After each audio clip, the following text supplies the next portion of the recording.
નમસ્તે વિદ્યાર્થી મિત્રો. ધોરણ 11 વિષય ભૂગોળ, જેમાં આપણે પાઠ 10 પવન વિશે અભ્યાસ કરતા હતા. અગાઉના વિડીયોની અંદર આપણે પવનોના પ્રકાર વિશે માહિતી મેળવી હતી, જેમાં આપણે પવનોના મુખ્ય 3 પ્રકાર હતા: કાયમી પવનો, મોસમી પવનો અને સ્થાનિક પવનો. કે જેમાં આપણે કાયમી પવનો વિશે માહિતી મેળવી હતી કે જેના 3 પેટા પ્રકાર પૂર્વીય પવનો, પશ્ચિમીય પવનો અને ધ્રુવીય પવનો વિશે પણ માહિતી મેળવી ચૂક્યા હતા. ત્યાર પછી આપણે પવનનો જે બીજો પ્રકાર હતો મોસમી પવનો, તેના વિશે આજે આપણે અભ્યાસ કરીશું. મોસમી પવનો એટલે કે જે મોસમ પ્રમાણે છે પવનો વાતા હોય, કે મોસમ પ્રમાણે દિશા બદલતા હોય, તો તેવા પવનોને મોસમી પવનો કહી શકાય. કે પૃથ્વી સપાટીના કેટલાક પ્રદેશોમાં પવનોની દિશા ઋતુ પ્રમાણે બદલાય છે, અને આમ ઋતુ પ્રમાણે દિશા બદલતા પવનોને મોસમી પવનો કહેવામાં આવે છે. કે કેટલાક પ્રદેશોની અંદર છે કે પવનો છે કે તે પોતાની દિશા ઋતુ પ્રમાણે બદલે છે. કે શિયાળામાં ઉત્તર તરફથી વાય છે, અથવા તો ઉનાળાની અંદર પશ્ચિમ તરફથી વાય છે. તો કે જે પવનો છે તે કે ઋતુ પ્રમાણે દિશા બદલતા હોય, તો આ ઋતુ પ્રમાણે દિશા બદલતા પવનોને મોસમી પવનો તરીકે ઓળખવામાં આવે છે, અથવા તો સામયિક પવનો તરીકે પણ ઓળખવામાં આવે છે. ભારત, પાકિસ્તાન, બાંગ્લાદેશ, મ્યાનમાર, શ્રીલંકા, ચીન, કોરિયા, જાપાન, તાઇવાન વગેરે મોસમી પવનો અનુભવતા મુખ્ય દેશો છે. આ તમામ દેશોની અંદર મોટાભાગે મોસમી પવનો વાય છે. આ સિવાય ઉત્તર ઓસ્ટ્રેલિયા, માડાગાસ્કર, નાઇજીરિયા, ઘાના અને યુએસનો દક્ષિણ ભાગ પણ મોસમી પવનોની થોડી અસર અનુભવે છે. ઉપરાંત કે ઉત્તર ઓસ્ટ્રેલિયા છે, નાઇજીરિયા છે, ઘાના છે, યુએસ છે, કે જેમનો દક્ષિણ ભાગ છે કે ત્યાં પણ આવા મોસમી પવનો વાય છે. મોસમી પવનોને 2 ભાગમાં વહેંચી શકાય છે. કે મોસમી પવનોના 2 પ્રકાર છે. એક છે ઉનાળાના મોસમી પવનો અને બીજા છે શિયાળાના મોસમી પવનો. સૌપ્રથમ આપણે જોઈએ તો કે ઉનાળાના મોસમી પવનો. ઉનાળામાં એશિયાના ઉત્તર પશ્ચિમ જમીન વિસ્તારો પર ઊંચા તાપમાનને કારણે અહીં હલકું દબાણ સર્જાય છે. કે એશિયાની અંદર છે કે ઉનાળાના ભાગની અંદર ઉત્તર પશ્ચિમમાં જેટલા પણ જમીન વિસ્તાર છે કે જમીન વિસ્તાર ઉપર તાપમાન ઊંચું અનુભવાય છે. અને આપણે બધા જાણીએ છીએ કે જ્યાં પણ તાપમાન વધુ અનુભવાય છે કે ત્યાં કે વાતાવરણનું દબાણ કેવું હોય છે? હલકું હોય છે. તેથી કે એશિયાના જે ઉત્તર પશ્ચિમ ભાગ છે કે ત્યાં કે ઉનાળાની અંદર ઊંચા તાપમાનને કારણે કે દબાણ હલકું સર્જાય છે. આ વિસ્તારોની નજીકમાં આવેલા અરબ સાગર, બંગાળાની ખાડી અને હિન્દ મહાસાગરના જળ વિસ્તારો પર નીચા તાપમાનને કારણે હવાનું ભારે દબાણ સર્જાય છે.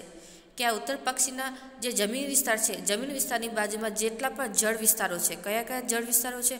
તો કે અરબ સાગર, બંગાળાની ખાડી અને હિન્દ મહાસાગર, કે ત્યાં કે તાપમાન નીચું રહે છે. અને આ તાપમાન નીચું હોવાને કારણે તે વિસ્તારની અંદર છે કે હવાનું ભારે દબાણ સર્જાય છે.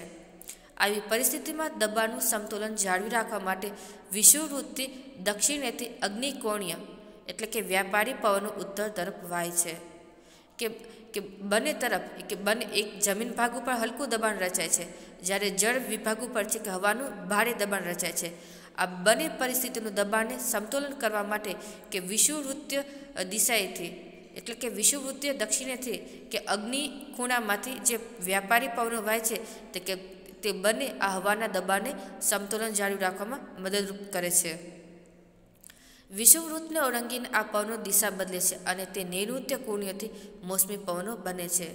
અને કે વિષુવવૃત્ત તરફથી વાતા પવનો છે તે પોતાની દિશા બદલે છે, અને દિશા બદલતો હોવાથી તે પછી દક્ષિણ પૂર્વની જગ્યાએ દક્ષિણ પશ્ચિમ તરફથી વાય છે. આમ દક્ષિણ પશ્ચિમથી એટલે કે નૈઋત્ય ખૂણાથી પવનો વાય છે, તેથી તેને નૈઋત્ય કોણીય મોસમી પવનો કહેવામાં આવે છે. આ પવનો ઉનાળાના મોસમી પવનો તરીકે પણ ઓળખવામાં આવે છે. આ પવનો વિશાળ જળરાશિ પરથી વાતા હોવાથી ભેજથી ભરપૂર હોય છે. કે પાણીના ભાગ પર તરફથી વાય છે, તેથી પાણી તરફથી વાતા હોવાથી તે પવનોની અંદર ભેજ વધુ માત્રામાં હોય છે. તેથી આ પવનો સાગર કિનારાની નજીકના પ્રદેશોમાં વધુ વૃષ્ટિ આપે છે, એટલે કે વધુ વરસાદ આપે છે. જેટલા પણ સાગર કિનારાની નજીકના જમીન પ્રદેશો છે તે તમામ પ્રદેશો ઉપર વરસાદ વધુ આપે છે.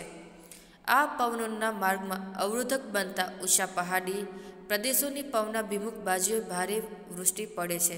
એ કે પવનોને જે વિરોધ આપતા હોય છે, અવરોધ આપતા હોય છે, જેમ કે પહાડી વિસ્તાર છે, પર્વતો છે, તો પર્વતોની પર્વતના વિમુખ કે જે દિશાથી પવન વાતા હોય એ પર્વતની સામેની દિશા ઉપર તે ભાગ ઉપર વરસાદ વધુ પડે છે.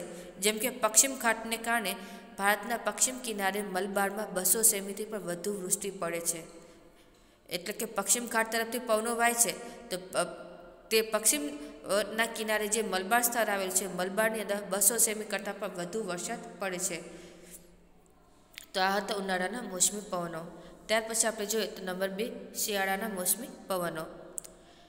શિયાળામાં એશિયા ખંડના કેટલાક જમીન વિસ્તારો ઝડપથી ઠંડા પડે છે. આપણે જોઈએ તો કે શિયાળો એટલે કે ઠંડુ તાપમાન રહે છે, કે તાપમાન એટલું નહીવત જોવા મળે છે. કે એશિયા ખંડના કેટલાક જમીન વિસ્તારો છે કે ઝડપથી ઠંડા પડી જાય છે. તેથી આ વિસ્તારોમાં હવાના ભારે દબાણ કેન્દ્રો રચાય છે, કે જ્યાં ઠંડીનું પ્રમાણ વધારે ત્યાં હવાનું દબાણ વધારે હોય છે. આ સમયે તેની નજીકમાં આવેલી જળરાશિઓ પ્રમાણમાં હુંફાળી હોય છે. જ્યારે જે જળ વિસ્તાર ધરાવતા પ્રદેશો છે એટલે કે જળ વિસ્તારો કેવા હોય છે, થોડા હુંફાળા હોય છે. આથી તે જળ વિસ્તાર ઉપર છે કે હલકા દબાણના કેન્દ્રો રચેલા હોય છે, કે તે વિસ્તાર ઉપર હવાનું હલકું દબાણ રચાય છે. પરિણામે શિયાળામાં જમીન વિસ્તારો પરથી સમુદ્ર વિસ્તારો તરફ પવનો વાય છે. કે શિયાળામાં કેવું ઉલટું હોય છે, કે શિયાળામાં છે કે જમીન વિસ્તારથી જળ વિસ્તાર ઉપર પવન વાય છે, જ્યારે ઉનાળામાં શું હોય છે કે જળ વિસ્તારથી જમીન વિસ્તાર તરફ પવન વાતા હોય છે. આ પવનો દક્ષિણ અને દક્ષિણ પૂર્વ એશિયાના દેશોમાં ઈશાન ખૂણેથી પવનો વાય છે, એટલે કે ઉત્તર પૂર્વીય દિશાએથી વાય છે. તેથી તેઓને ઈશાન કોણીય મોસમી પવનો કહેવામાં આવે છે. કે શિયાળાની અંદર દક્ષિણ પૂર્વ એશિયાના જેટલા પણ દેશો છે ત્યાં કે ઈશાન ખૂણાથી પવનો વાય છે, તેથી તે પવનોને ઈશાન કોણીય મોસમી પવનો તરીકે ઓળખવામાં આવે છે. આ પવનો જમીન વિસ્તારો પરથી આવતા હોવાથી તેમનામાં ભેજ ઘણો ઓછો હોય છે. કે જમીન વિસ્તારો પરથી આ પવનો વાય છે તેથી તેમનામાં ભેજ ઓછો હોય છે. આથી તેઓ ખાસ વૃષ્ટિ આપતા નથી, એટલે કે ભેજ ઓછો હોય છે પવનમાં, તેથી તે ખાસ વરસાદ આપતા નથી. પરંતુ ઈશાન કોણીય મોસમી પવનોના કેટલાક ફાંટાઓ સમુદ્ર પરથી પસાર થાય છે. કે પવનો છે તે કે અલગ અલગ વિભાગની અંદર વિભાજિત થાય છે, અલગ અલગ દિશાથી તે પવન વાવાનું શરૂ કરે છે. અને કેટલાક જે ફાંટાઓ છે તે કે સમુદ્ર પરથી પસાર થતા હોય છે, તેથી સમુદ્ર પરથી પસાર થતા હોવાથી કે તેની અંદર ભેજ આવે છે, અને ભેજ આવવાને કારણે તે વરસાદ આપે છે. કે જેટલા પણ પવનના જે ઈશાન કોણીય મોસમી પવનોના ફાંટા પડે અને જે સમુદ્ર પરથી પવનો પસાર થાય છે, તે સમુદ્ર પરથી પસાર થતા પવનો ભેજવાળા બને છે, અને ભેજવાળા પવનો પછી તે વરસાદ આપે છે. જેમ કે ભારતના પૂર્વ કિનારે કોરોમાંડલના અને શ્રીલંકાના ઉત્તર વિસ્તારોમાં ડિસેમ્બર અને જાન્યુઆરીના સમયગાળામાં આ બંગાળની ખાડી પરથી પસાર થતા ઈશાન કોણીય મોસમી પવનો છે તે મોટા ભાગમાં વરસાદ આપે છે. મોસમી પવનો દ્વારા પડતી વૃષ્ટિ અનિયમિત અને અનિશ્ચિત હોય છે. એટલે જ્યારે પણ મોસમી પવનો દ્વારા વરસાદ પડે છે, વરસાદ અનિયમિત હોય છે, કોઈ ચોક્કસ સમયગાળો નથી, અને ક્યારે કેટલો પડી જાય તે પણ નક્કી હોતું નથી. વર્ષાઋતુ ક્યારેક વહેલી શરૂ થઈ જાય છે અને વહેલી પૂરી પણ થઈ જાય છે. આ મોસમી પવનો દ્વારા કે જે પણ વરસાદ પડે છે અથવા તો વર્ષાઋતુ શરૂ થાય છે કે ક્યારેક સમયગાળા કરતાં વહેલી શરૂ થઈ જાય છે, અથવા તો ક્યારેક વહેલી પૂરી પણ થઈ જાય છે. તો ક્યારેક તે મોડેથી શરૂ થાય છે અને વહેલી પણ પૂરી થઈ જાય છે, કોઈ ચોક્કસ સમયગાળો રહેતો નથી.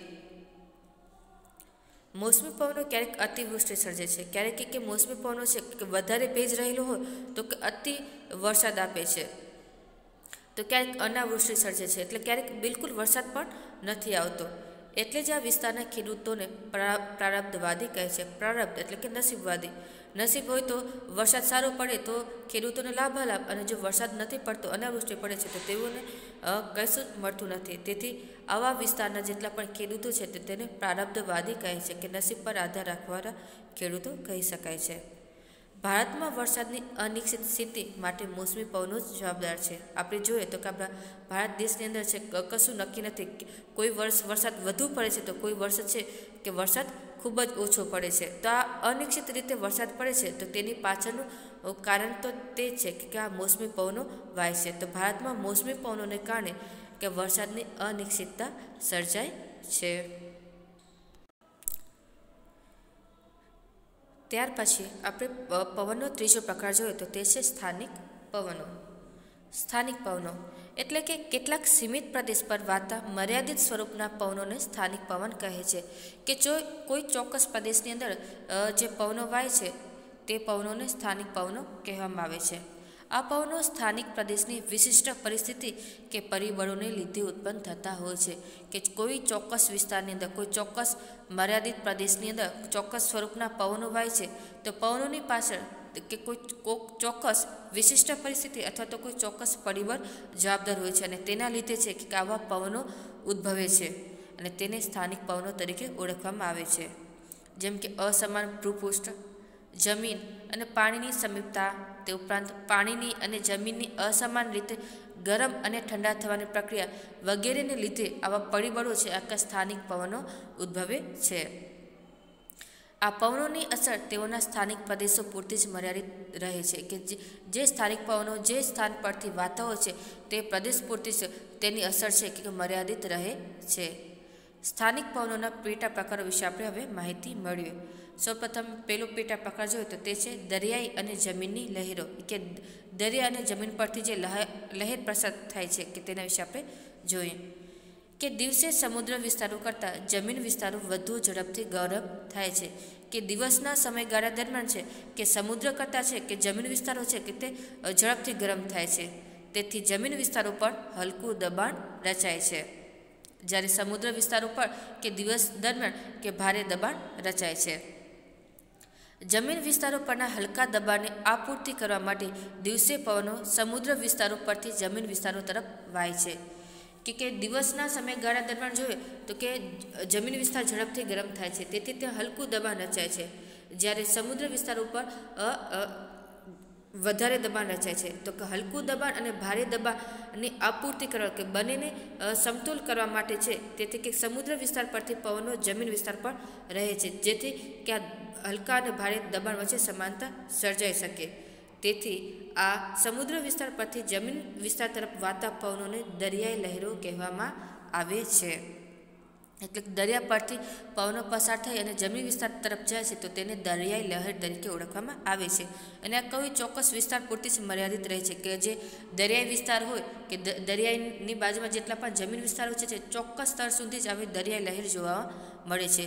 દરિયાની દૂરના જમીન વિસ્તારો છે કે ત્યાં આવી લહેર જોવા મળતી નથી. દરિયાઈ લહેરોને લીધે સમુદ્ર કિનારાની નજીકના પ્રદેશોનું તાપમાન 5 અંશથી 7 અંશ સેલ્સિયસ જેટલું નીચું રહે છે. કે દરિયાની નજીકમાં જેટલા પણ જમીન વિસ્તારો આવેલા છે કે ત્યાં કે તાપમાનમાં આટલો ઘટાડો જોવા મળે છે. 5 અંશથી 7 અંશ સેલ્સિયસ જેટલો ઘટાડો જોવા મળે છે. આથી ઉનાળામાં સમુદ્ર કિનારાની પાસેના વિસ્તારો પર ખંડીય વિસ્તારો કરતાં ગરમી ઘણી ઓછી લાગે છે. એટલે કે જે દૂર આવેલા વિસ્તારો કરતાં જે દરિયાની બાજુમાં આવેલા જેટલા પણ જમીન વિસ્તારો છે કે ત્યાં કે ગરમી ઓછી પડે છે. એટલે કે અહીં સમઘાત આબોહવા અનુભવાય છે. ત્યાર પછી આપણે જમીનની લહેર જોઈએ તો એ દરિયાઈ લહેર કરતાં ઉલટું છે. કે રાત્રિ દરમિયાન છે કે જમીન પ્રદેશો ઠંડા હોય છે, જ્યારે આ જમીન પ્રદેશો ઠંડા હોય છે તેથી જમીન વિસ્તારો પર હવાનું દબાણ ભારે રચાય છે. જમીન વિસ્તારોની સરખામણી સમુદ્રના વિસ્તારો પ્રમાણમાં હૂંફાળો છે. કે રાત્રિના સમયગાળા દરમિયાન કે દરિયાઈ વિસ્તાર છે કે હૂંફાળો રહે છે, જ્યારે જમીન વિસ્તાર છે તે ઠંડો રહે છે.